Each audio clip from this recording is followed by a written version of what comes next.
안녕하세요. Salut. Merhaba.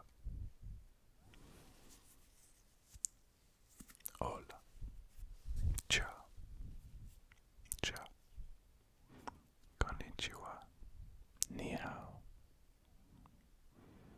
Daroba. And namaste.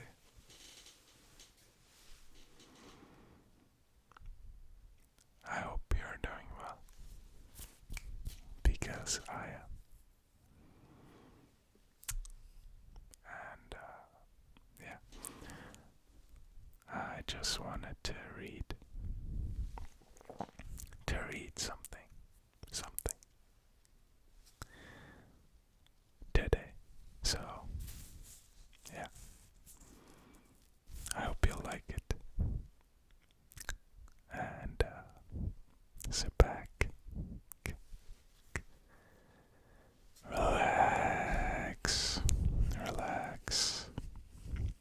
and enjoy.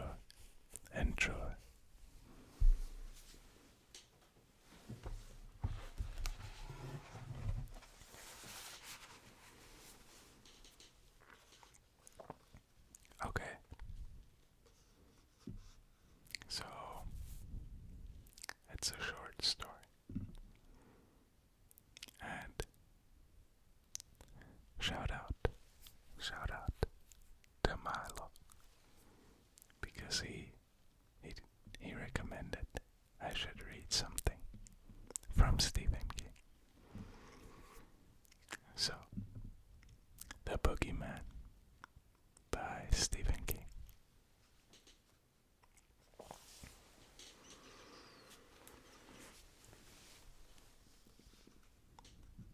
I came to you because I want to tell you my story. The man on Dr. Harper's couch was saying. The man was Lester Billings from Waterbury, Connecticut.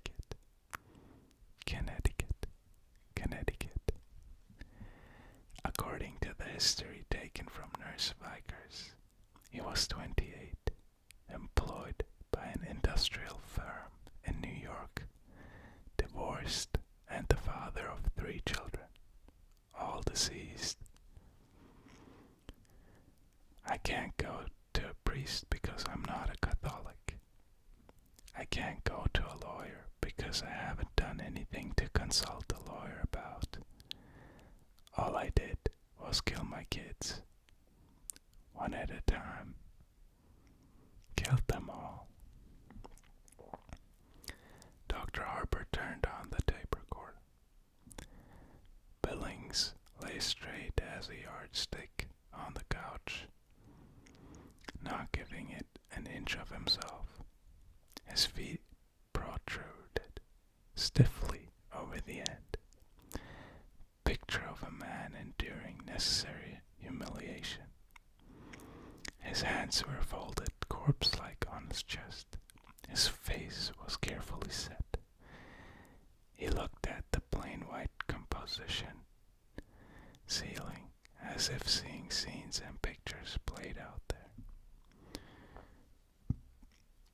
Do you mean you actually killed them? Or... No. Impatient flick of the hand. But I was responsible. Denny in 1967. Cheryl in 1971. And Andy this year. I want to tell you about it. Dr. Harper said nothing. He thought that Billings looked haggard and old. His hair was thinning, his complexion sallow. His eyes held all the miserable secrets of whiskey. They were murdered, see? Only no one believes that. If they would, things would be alright. Why is that? Because Billings broke off and darted up on his elbows, staring across the room. What's that? He barked. His eyes had narrowed to black slots. What's what? That door. The closet, Dr. Harper said, where I hang my coat and leave my overshoes. Open it. I want to see. Dr. Harper got up wordlessly, crossed the room, and opened the closet. Inside, a tan raincoat hung on one of 4 or 5 hangers. Beneath that was a pair of shiny goloshes. The New York Times had been carefully tucked into one of them. That was all. All right, Dr. Harper said. All right. Billings removed the props of his elbows and returned to his previous position. You were saying, Dr. Harper said as he went back to his chair, that if the murder of your 3 children could be proved, all their troubles would be over. Why is that? I'd go to jail, Billings said immediately, for life, and you can see into all the rooms in a jail. All the rooms. He smiled at nothing.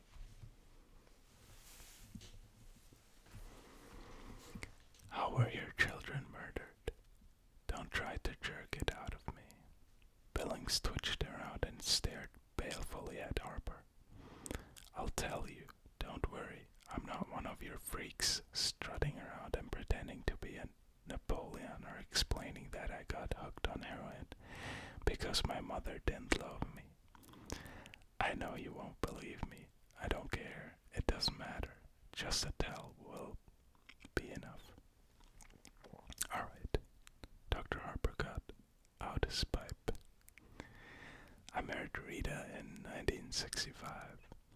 I was 21 and she was 18. She was pregnant. That was Denny. His lips twisted in a rubbery, frightening grin that was gone in a wink. I had to leave college and get a job, but didn't mind. I loved both of them. We were very happy. Rita got pregnant just a little while after Denny was born, and Cheryl came along in December of 1966. Andy came in the summer of 1969. And Denny was already dead by then. Andy was an accident. That's what Rita said. She said sometimes that birth control stuff doesn't work. I think that it was more than an accident. Children tie a man down, you know.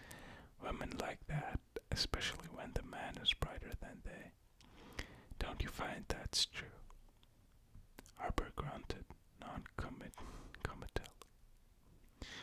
It doesn't matter, though. I love them anyway. He said it almost vengefully, as if he had loved the child to spite his wife. Who killed the 3? Harper asked. The Boogeyman. Lester Billings answered immediately. The Boogeyman killed them all, just came out of the closet and killed them. He twisted around and grinned. You think I'm crazy, all right? It's written all over you, but I don't care. All I want to do is tell you and then get lost. I'm listening, Harper said. It started when Denny was almost 2, and Cheryl was just an infant. He started crying when Rita put him to bed. He had a 2-bedroom place. See, Cheryl slept in a crib in our room. At first I thought he was crying because he didn't have a bottle to take to bed anymore. Rita said don't make an issue of it. Let it go. Let him have it and he'll drop it on his own. But that's the way kids start off bad. You get permissive with them, spoil them. Then they break your heart, get some girl knocked up. You know, or start shooting dope. Or they get to be sissies. Can you imagine waking up some morning and finding your kid, your son, is a sissy? After a while, though, when he didn't stop, I started putting him to bed myself. and if he didn't stop crying, I'd give him a whack. Then Rita said he was saying light over and over again. Well, I didn't know. Kids that little, how can you tell what they're saying? Only a mother can tell. Rita wanted to put in a nightlight, one of those wall plug things with Mickey Mouse or Huckleberry Hound or something on it. I wouldn't let her. If a kid doesn't get over being afraid of the dark when he's little, he never gets over it. Anyway, he died the summer after Cheryl was born. I put him to bed that night, and he started to cry right off. I heard what he said that time.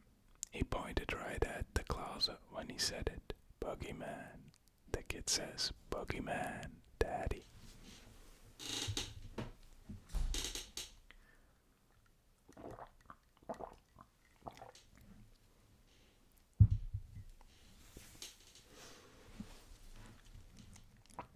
I turned off the light and went into our room and asked Rita why she wanted to teach the kid a word like that.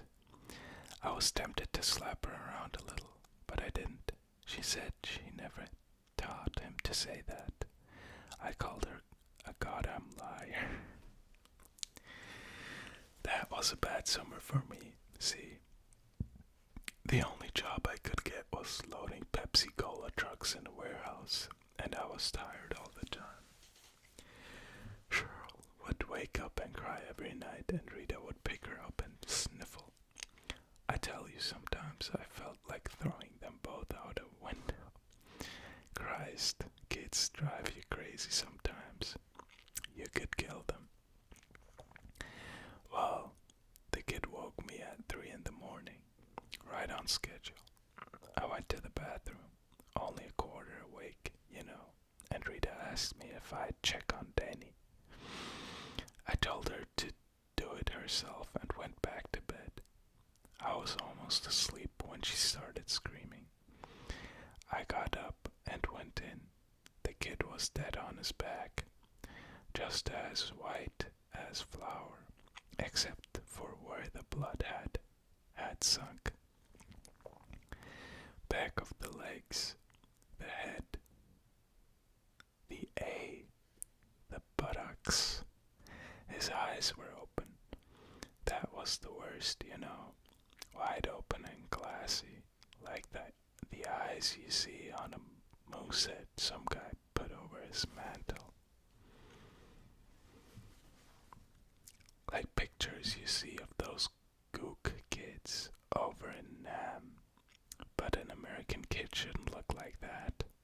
Dead on his back, wearing diapers and rubber pants because he'd been wetting himself again the last couple of weeks.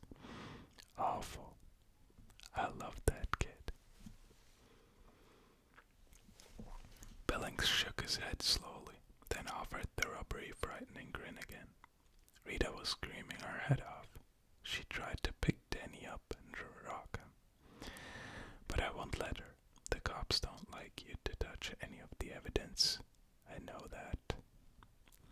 Did you know it was the Boogeyman then? Harper asked, quietly.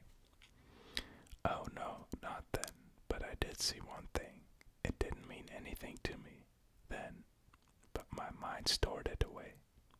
What was that? The closet door was open. Not much, just a crack. But I knew I left it shut, see. There's dry cleaning bags in there. A kid messes around with one of those and bango. Asphyxiation. You know that. Yes. What happened then? Billings shrugged. We planted him. He looked morbidly at his hands, which had thrown dirt on 3 tiny coffins. Was there an inquest? Sure. Billings' eyes flashed with sardonic brilliance. Some backcountry fuckhead with a stethoscope and a black bag full of junior mints and a sheepskin from some cow college Ever hear such a pile of yellow manure? The kid was 3 years old.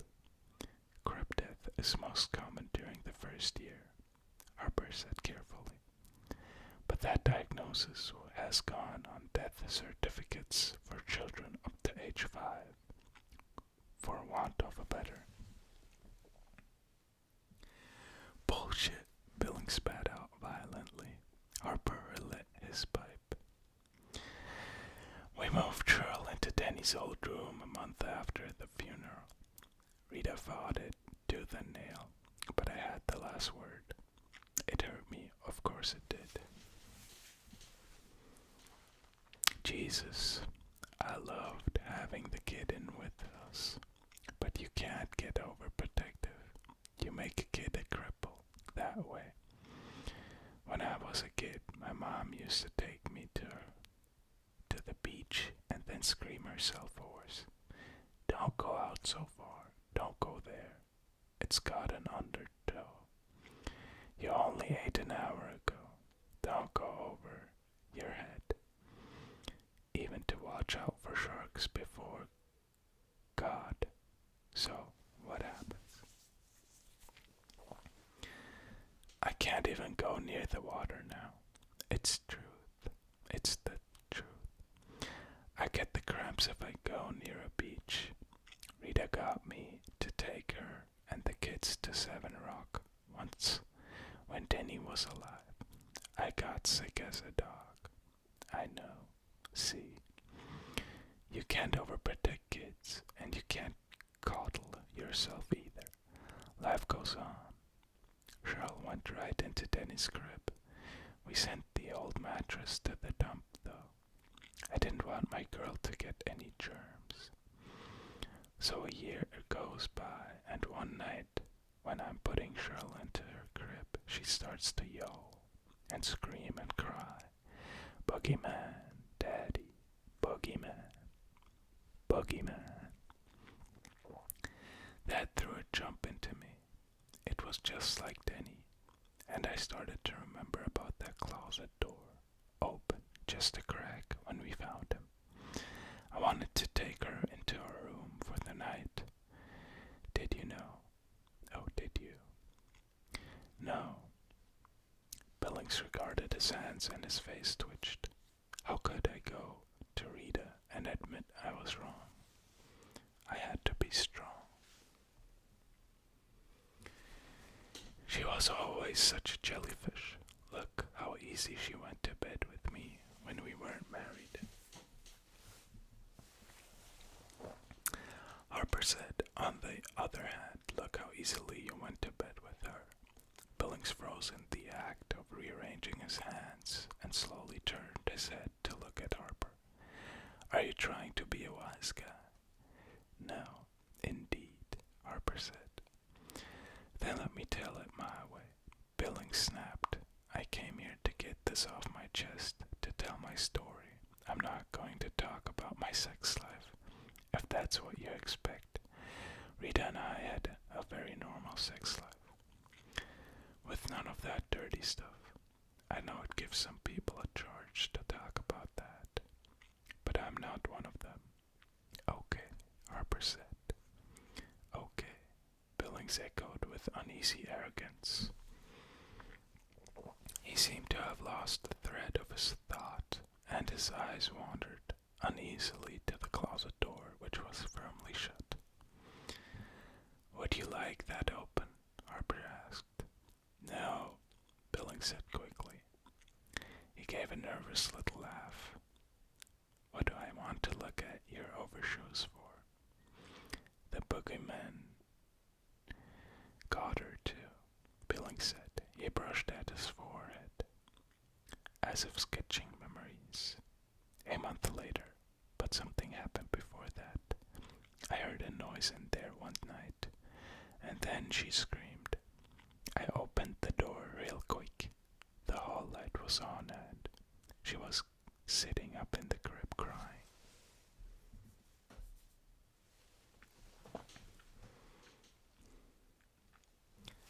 And something moved back in the shadows by the closet.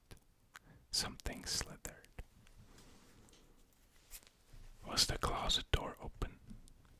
A little, just a crack. Billings licked his lips.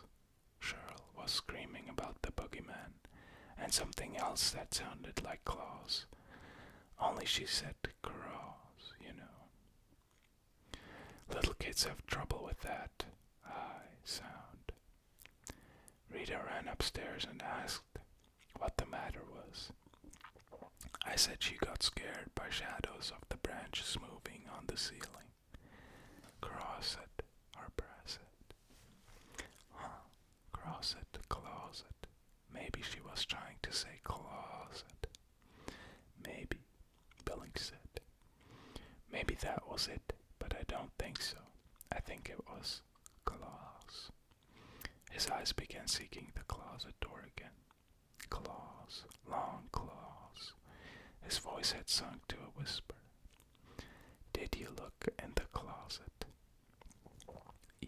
Yes, Billings' hands were laced tightly across his chest, laced tightly enough to show a white moon at each knuckle. Was there anything in there? Did you see the... I didn't see anything, Billings screamed suddenly, and the words poured out as if a black cork had been pulled from the bottom of his soul. When she died, I found her. See, and she was black, all black. She swallowed her own tongue, and she was just as black as a nigger in a minstrel show, and she was staring at me. Her eyes, they looked like those eyes you see on stuffed animals, all shiny and awful, like live marbles, and they were saying, "It got me, Daddy. You let it get me. You killed me. You helped it kill me." His words trailed off. One single tear, very large and silent, ran down the side of his cheek. It was a brain convulsion, see. Kids get those sometimes. A bad signal from the brain. They had an autopsy at Hartford. Receiving, and they told us she choked on her tongue from the convulsion. And I had to go home alone because they kept Rita under sedation. She was out of her mind. I had to go back to that house alone. And I know a kid don't just get convulsions because their brain freaked up. You can scare a kid into convulsions. And I had to go back to the house where it was. He whispered. I slept on the couch with the light on. Did anything happen? I had a dream, Billings said. I was in a dark room and there was something I couldn't quite see. In the closet it made a noise, a squishy noise. It reminded me of a comic book I read when I was a kid, Tales from the Crypt. You remember that? Christ. They had a guy named Graham Ingalls. He could draw every god-awful thing in the world, and some out of it. Anyway, in the story this woman drowned her husband, see, put cement blocks on his feet and dropped him into a quarry. Only he came back. He was all rotted and black, green, and the fish had eaten away one of his eyes, and there was seaweed in his hair.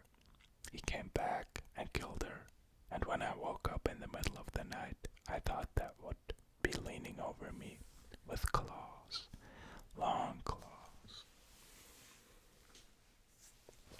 Dr. Harper looked at the digital clock and sat into his desk. Lester Billings had been speaking for nearly half an hour. He said, when your wife came back home, what was her attitude towards you? She still loved me.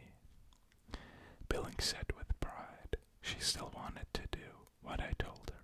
That's the wife's place, right? This woman's lip only makes sick people. The most important thing in life is for a person to know his place. station in life. That's it. Billings snapped his finger. That's it, exactly. And a wife should follow her husband. Oh, she was sort of colorless. The first 4 or 5 months after, dragged around the house, didn't sing, didn't watch the TV, didn't laugh. I knew she'd get over it. When they're that little, you don't get so attached to them.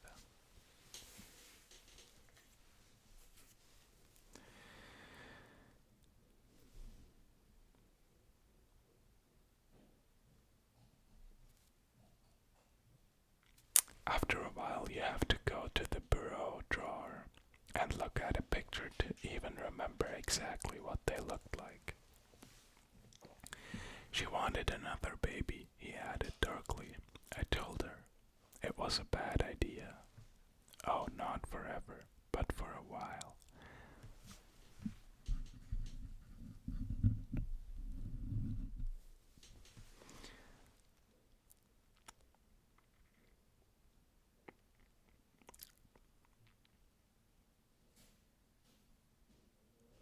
I told her it was a time for us to get over things and begin to enjoy each other.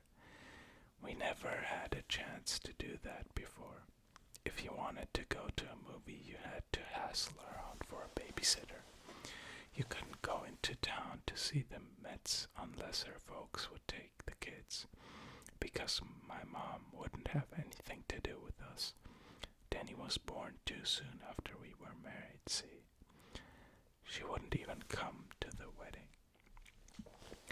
Billings drummed his chest with his fingers. Rita's gynecologist sold her on this thing called an IUD, inter-uterine device. Foolproof, the doctor said. He just sticks it up the woman's, her place, and that's it. If there's anything in there, the egg can't fertilize. You don't even know it's there. He smiled at the ceiling with dark sweetness. No one knows if it's there or not, and next year she's pregnant again. Some foolproof. No birth control method is perfect, Harper said. The pill is only 98%. The IUD may be ejected by cramps, strong menstrual flow, and in exceptional cases by evacuation. Yeah, or you can't take it out. That's possible. So what's next? She's knitting little things, singing in the shower, and eating pickles like crazy. Sitting on my lap and saying things about how it must have been God's will. Piss.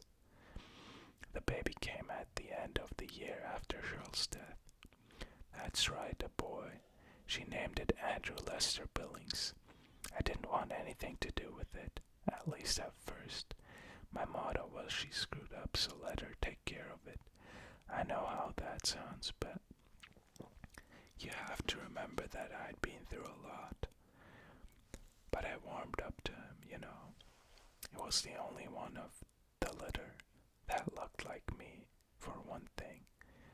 Danny looked like his mother, and Cheryl didn't look like anybody except maybe my Grammy Ann. But Andy was the spitting image of me. I'd get to play around with him in his playpen. When I got home from work, he'd grab only my finger and smile and gurgle. 9 weeks old, and the kid was grinning up at his old dad. You believe that? Then one night, here I am coming out of a drugstore with a mobile to hang over the kid's crib. Me. Kids don't appreciate presents until they're old enough to say thank you. That was always my motto.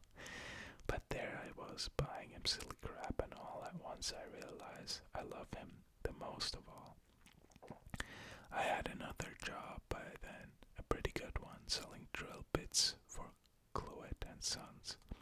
I did real well, and when Andy was 1, we moved to Waterbury. The old place had too many bad memories, and too many closets.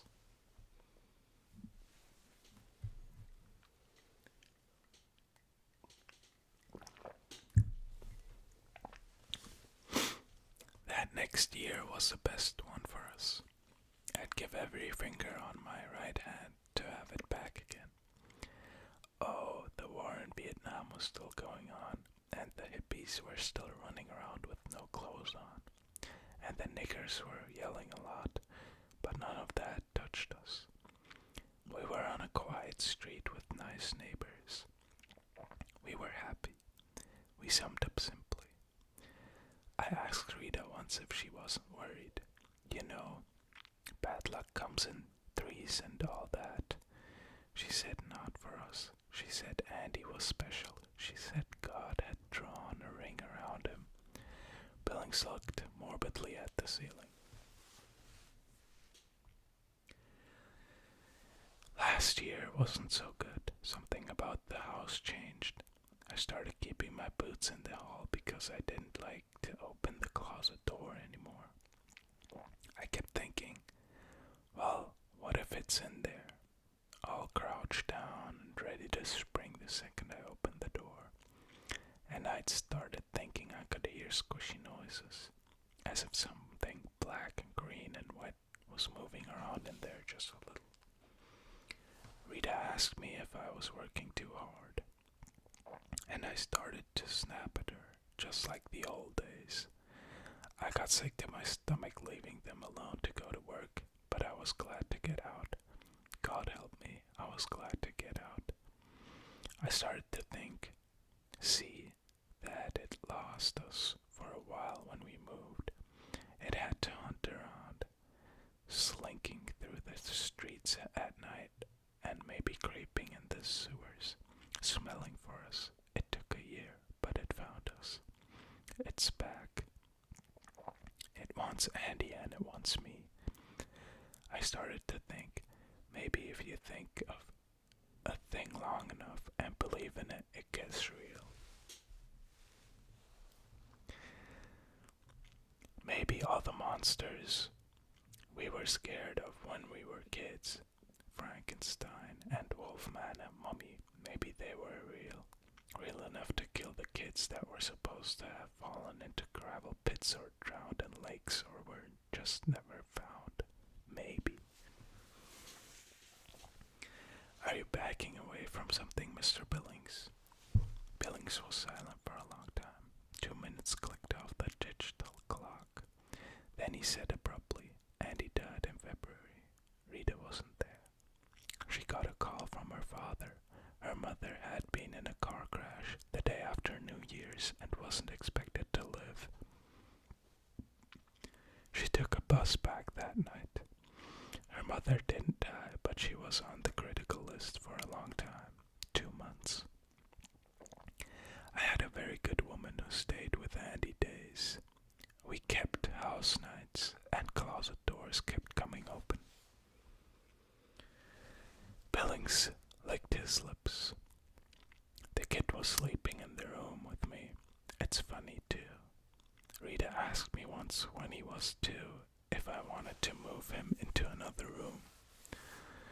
Spock or one of those other quacks claims it's bad for the kids to sleep with their parents, see? Supposed to give them traumas about sex and all that. But we never did it unless the kid was asleep. And I didn't want to move him. I was afraid, after Denny and Cheryl. But you did move him, didn't you? Dr. Harper asked. Yeah, Billings said. He smiled a sick yellow smile. I did. Silence again. Billings wrestled with it. I had to, he barked finally. I had to. It was all right when Rita was there, but when she was gone, it started to get bolder. It started. He rolled his eyes at Harper and bared his teeth in a savage grin. Oh, you won't believe it. I know what you think, just another goofy for your case book. I know that. But you weren't there, you lousy smughead beeper. One night, every door in the house blew wide open.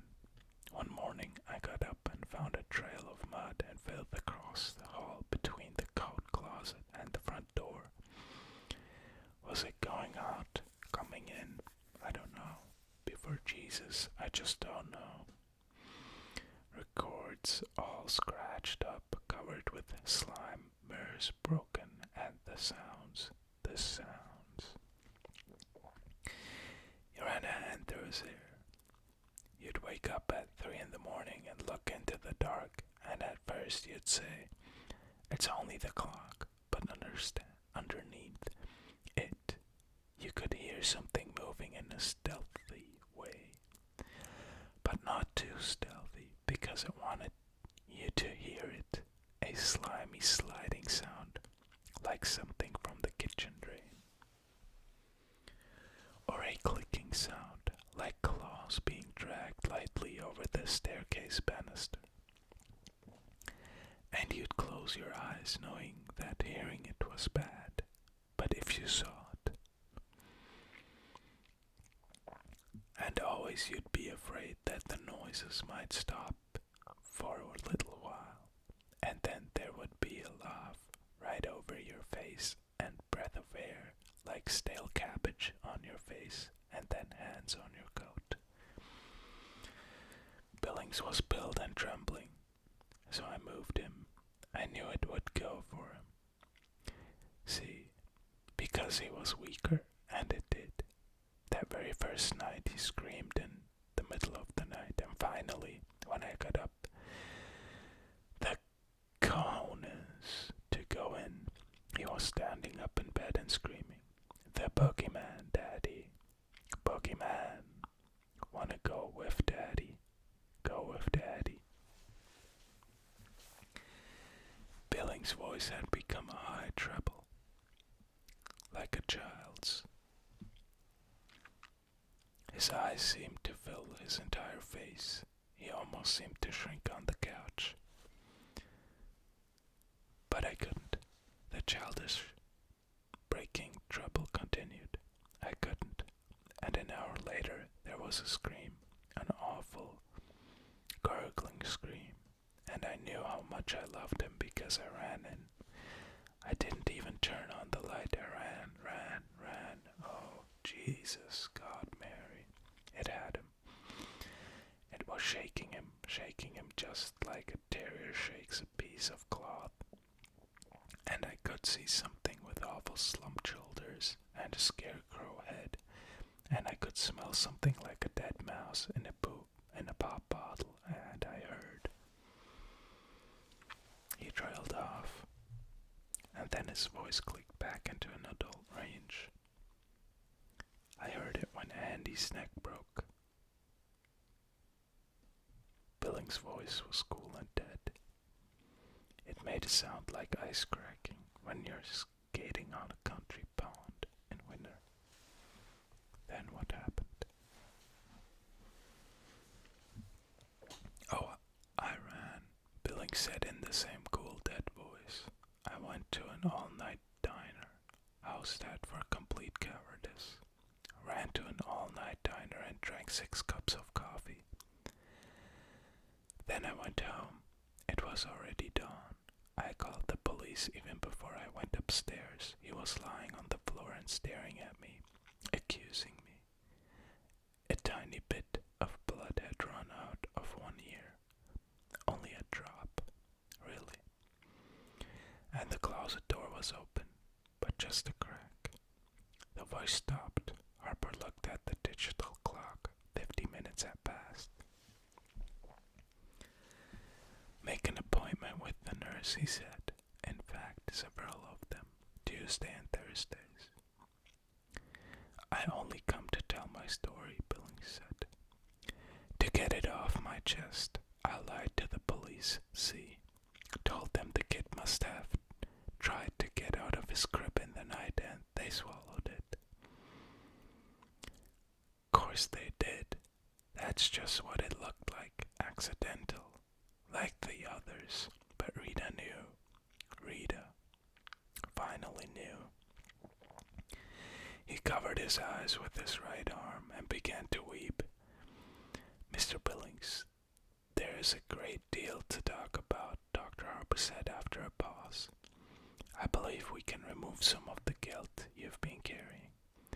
But first you have to want to get rid of it. you believe me? Don't you believe I do? Billings cried, removing his arm from his eyes. They were red, raw, wounded. Not yet, Harper said quietly. Tuesdays and Thursdays. After a long silence, Billings muttered, "Goddamn shrink. All right, all right. Make an appointment with the nurse, Mr. Billings, and have a good day." Billings laughed emptily and walked out of the office quickly, without looking back. The nurse's station was empty. A small sign on the desk blotter said, "Back in a minute. Back in a minute." Billings turned and went back into the office. "Doctor, your nurse is..." The room was empty. But the closet door was open. Just a crack. "So nice."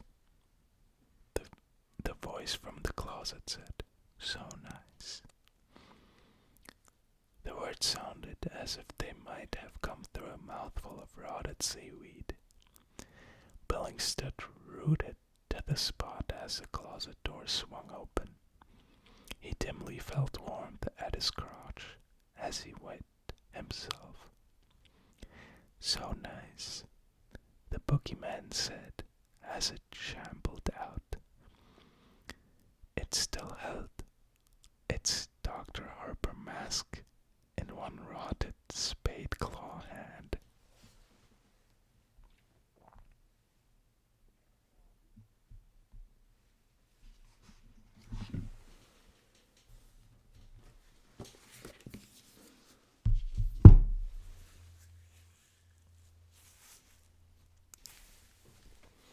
Okay.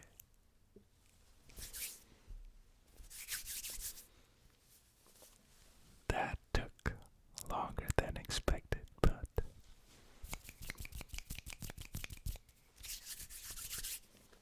I hope you enjoyed it as much as I did.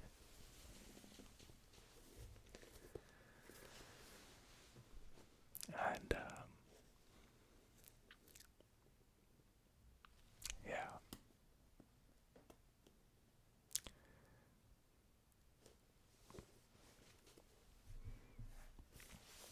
there's some words,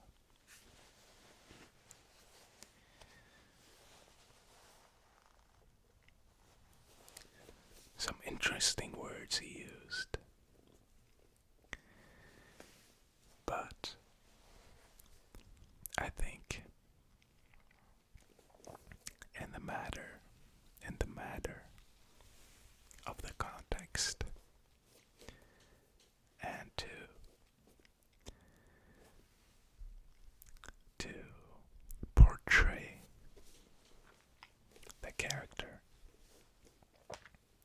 I think it's acceptable. So yeah, but I liked it, I loved it. I hope you did as well. I wish you an amazing rest of your day or night. Subscribe if you're cool.